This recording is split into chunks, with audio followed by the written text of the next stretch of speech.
Hello everyone. क्या आपको answer writing में दिक्कत आती है?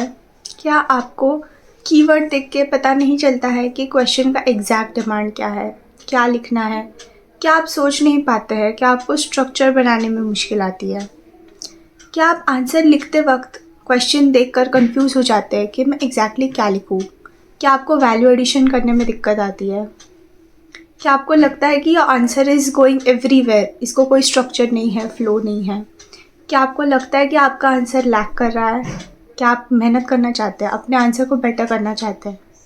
अगर इसमें से किसी भी सवाल का जवाब हाँ है, तो you are at the right place.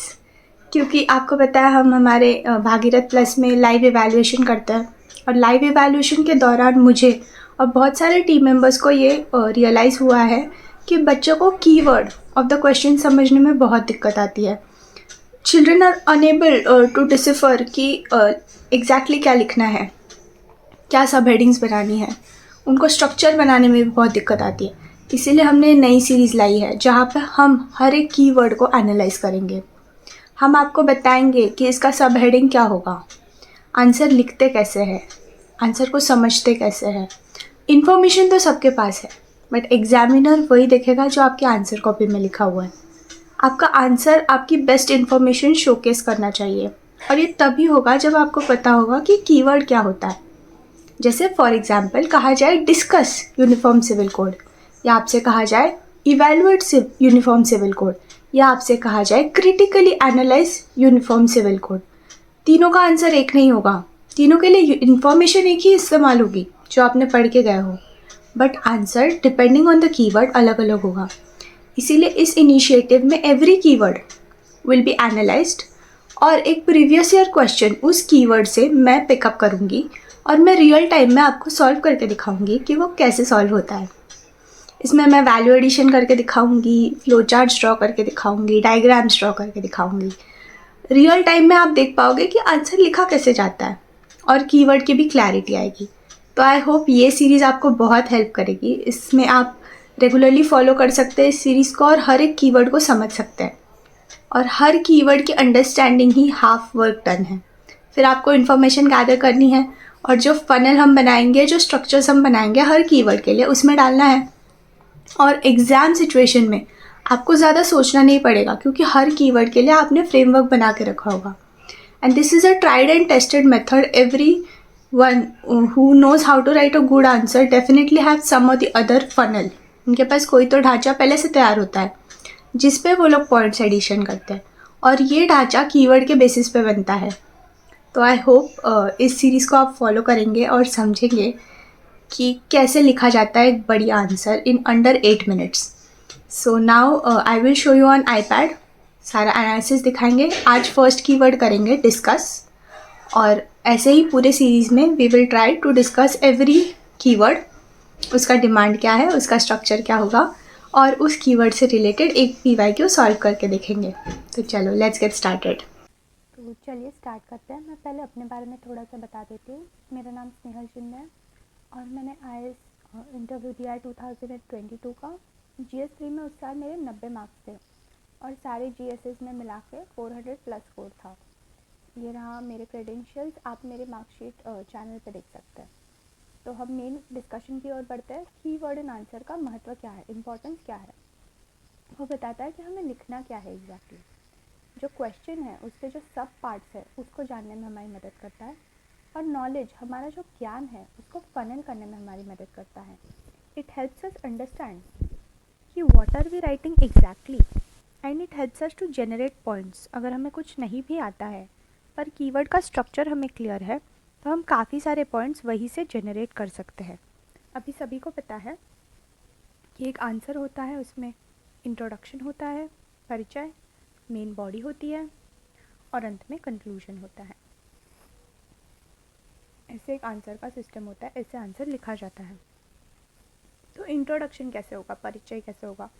एक तो आप टॉपिक को ब्रीफली इंट्रोड्यूस कर सकते हैं, उस टॉपिक को डिफाइन कर सकते हैं, उस विषय में रेलेवेंट डेटा या फैक्ट कुछ आपको पता हो तो आप बता सकते हैं, या ओवरऑल आंसर में आगे क्या आएगा उसकी बात आप कर सकते हैं। यहाँ पे सोशल मीडिया का एग्जाम्पल लिया गया है, और सोशल मीडिया पर अगर कोई सवाल आ जाए तो उसको कैसे इंट्रोड्यूस करेंगे, इसके बारे में बताया है। फिर मेन बॉडी, अभी डिस्कस कहा है तो 2 पॉइंट्स होंगे वहाँ पे। 1, we will have positives, 2, we will have negative. अगर आपसे कोई कहे डिस्कस यूनिफॉर्म सिविल कोड, तो आप बस अच्छाइयाँ नहीं बताओगे या बस बुराइयाँ नहीं बताओगे, आप दोनों पॉइंट्स बताओगे। क्वेश्चन का टोन कैसे भी हो, जब डिस्कस पूछा जाए मतलब ये एक रिटन डिबेट है, डिबेट करना है आपको, और अंत में कंक्लूजन में आपको बताना है कि आपका क्या ख्याल है।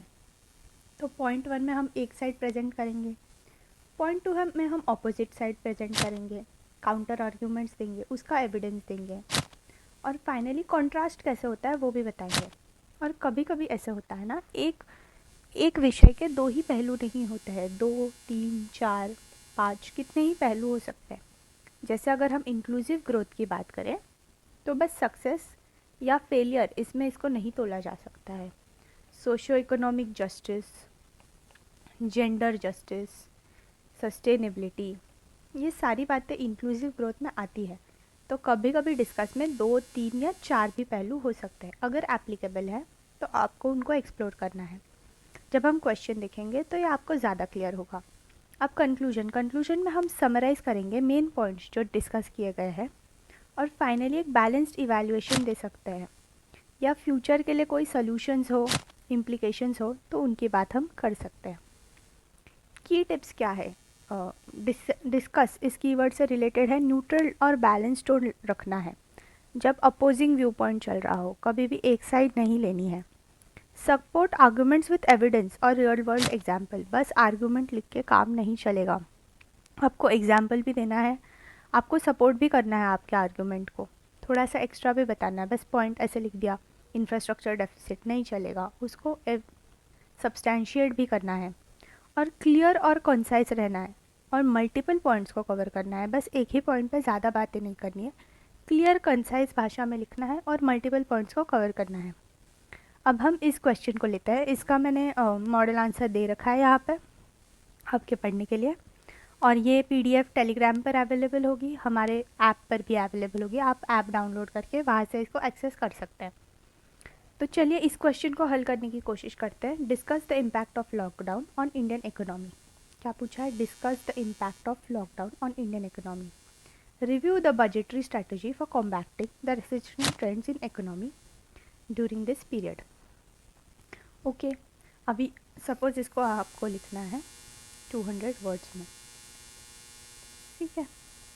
तो let us try attempting this question. How will we introduce this. बहुत तरीके हैं इंट्रोड्यूस करने के। मैंने इकोनॉमिक सर्वे में पढ़ा था, according to economic survey 2021 COVID-19 was a black swan event। Okay, कुछ तो ऐसे स्पेशल जो आपने पढ़ा हो उससे आप इंट्रोड्यूस कर सकते हैं। Hence unique budgetary strategy was needed to tackle it. Its impacts have been shown as follows. Have been shown, excuse my handwriting, ऊपर अच्छे से लिखा हुआ है as follows, okay? Then आप impact इधर से उठाएंगे, डायरेक्ट क्वेश्चन में से हम सब हेडिंग उठाएंगे। जैसे ये सब heading, impact of lockdown on Indian economy, okay, यहाँ पे ऐसे बॉक्स कर देंगे, ओके। अभी इम्पैक्ट्स तो आपको पता ही है, स्लो डाउन हो गया, अनएम्प्लॉयमेंट हो गया, सप्लाई चेन कंस्ट्रेंट्स हो गए, फिर क्या हुआ, सप्लाई चेन कंस्ट्रेंट्स हो गए, स्लो डाउन हो गया, क्रेडिट क्रिएशन स्लो डाउन हो गया, all these things you know. Now these points need to be substantiated with examples which I have written in the model answer above। आप देख सकते हैं यहाँ पर, जब मैंने इम्पैक्ट बताया है तो जीडीपी कॉन्ट्रैक्शन उसमें मैंने बताया है कि 7.3% तक कॉन्ट्रैक्ट हुआ था। Countries worst performance in decades, unemployment, informal sector impact, जो जॉब लॉसेस हुई वो इनफॉर्मल सेक्टर में ज़्यादा हुई और 90% ऑफ पॉपुलेशन इनफॉर्मल सेक्टर में है। माइग्रेंट वर्कर्स ज़्यादा अफेक्ट हुए, सप्लाई चेन डिस्टर्ब हुई, इन्फ्लेशनरी प्रेशर्स आए इकोनॉमी पे। ठीक है, ये हो गया, हमने डिस्कस द इम्पैक्ट्स बताए। अब हम बताएंगे रिव्यू द बजटरी स्ट्रैटेजी। पहले हम बताएंगे बजट में क्या क्या किया गया है। आत्मनिर्भर पैकेज लाया गया, एमएसएमई को सपोर्ट किया गया, डिजिटल इकोनॉमी, स्टार्टअप्स को सपोर्ट किया गया। फिर रिव्यू मतलब हम उसका एनालिसिस करेंगे, इवैल्यूएट करेंगे। तो उसमें हम बताएंगे सक्सेसेस क्या क्या हुए बजट के स्ट्रैटेजी के। पहले तो लॉन्ग टर्म ग्रोथ और गोल्स पे फोकस हुआ, राइट सेक्टर पे टारगेटिंग हुई, सोशल सेक्टर और हेल्थ सेक्टर पे अच्छी स्पेंडिंग हुई। फेलियर्स क्या है, शॉर्ट टर्म रिकवरी कंसर्न्स रहे, के शेप्ड रिकवरी रही इकोनॉमी में, सारे सेक्टर्स एक साथ ग्रो नहीं कर पाए। चैलेंजेस ऑफ फिजिकल डेफिसिट रहा, फिजिकल डेफिसिट काफ़ी हाई रहा, इन्फ्लेशनरी कंसर्न्स रहे।